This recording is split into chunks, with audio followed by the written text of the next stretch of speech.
The first question is about electoral bonds. Electoral bonds को लेकर पूछा कि बताएं करेक्ट स्टेटमेंट कौन सी है, कौन सा कथन यहाँ पर सही है। तो पहली स्टेटमेंट कहती है it can be bought from SBI. SBI से ये इलेक्टोरल बॉन्ड्स खरीदे जा सकते हैं, हो सकता है। It is an interest free banking instrument issued on a non-refundable basis and is not available for trading। ये ट्रेडिंग के लिए अवेलेबल नहीं होते और नॉन रिफंडेबल बेसिस पे इसे इशू किया जाता है। एन इंडिविजुअल और party will be allowed to purchase these bonds through cheques. इनको चेक्स के थ्रू खरीदा जा सकता है और इंडिविजुअल और पार्टी के द्वारा इसे खरीदा जा सकता है। सोचिए फिर डिस्कस करते हैं। चलिए डिस्कस करते हैं। जब भी हम इलेक्टोरल बॉन्ड्स की बात करते हैं, इसका कंपैरिजन किया जाता है बेसिकली प्रोमिसरी नोट से, और कहा गया कि प्रोमिसरी नोट्स के जैसे ये होते हैं। ये प्रोमिसरी नोट्स क्या होते हैं इकोनॉमिक्स में हम पढ़ेंगे, जो हमारे इकोनॉमिक्स के एमसीक्यूज हम डिस्कस करेंगे।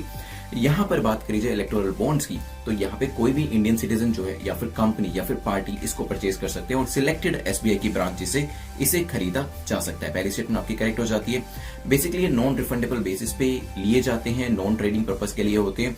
इसमें जो भी इंडिविजुअल इसे परचेज करते हैं वो पार्टी को दे देते हैं, जिस भी पार्टी को वो सपोर्ट कर रहे होते हैं। तो यहाँ पे जो एलिजिबल पॉलिटिकल पार्टीज होती है उनको ये इलेक्टोरल बॉन्ड्स जो डोनेट किए जा सकते हैं। तो सेकंड स्टेटमेंट जो आपकी है वो करेक्ट हो जाती है। इवन लोन भी अवेलेबल नहीं होता है इनके अगेंस्ट में, ध्यान रखिएगा।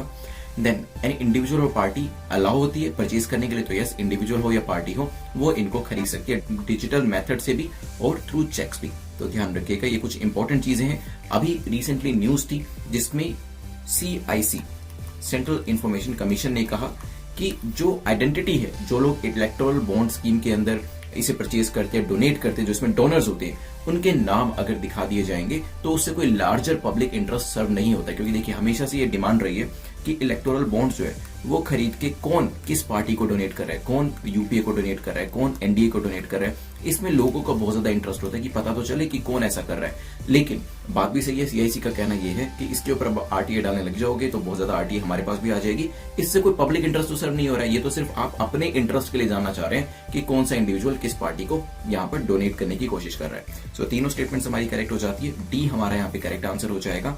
कुछ और चीजें देख लेते हैं ये किस तरीके से काम करते हैं। मैंने आपको कुछ इंपॉर्टेंट चीजें बताई, जैसे कि लोन इनके अगेंस्ट में नहीं लिए जा सकते। It's an interest free banking instrument, ये भी ध्यान रखिएगा, इंटरेस्ट फ्री इंस्ट्रूमेंट रहता है।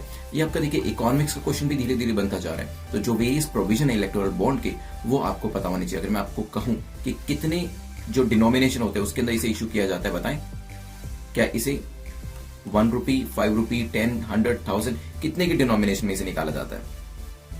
चलिए, तो यहाँ पे 1000, 10,000 के डिनोमिनेशन में, इवन 1 लाख एंड 1 करोड़ के डिनोमिनेशन में इसे निकाला जाता है, ध्यान रखिएगा। यहाँ पर अगर कोई 10,500 डोनेट करना चाह रहा है तो वो मुश्किल हो जाएगा, क्योंकि यहाँ पे 500 का कोई लेना देना नहीं है। 1000 की डिनोमिनेशन, या 10,000 डोनेट करो या फिर 11,000 डोनेट करो, ठीक है। तो यहाँ पे नोटिफाइड बैंक्स हैं इसके लिए, जो कि इलेक्टोरल बॉन्ड को इशू करते हैं, ऑनलाइन परचेज कर सकते हैं इन चीजों को। और डोनर जो है वो अपनी पसंदीदा पार्टी को यहाँ पर इसको डोनेट कर सकता है। ये चीजें भी इंपॉर्टेंट हो जाती है।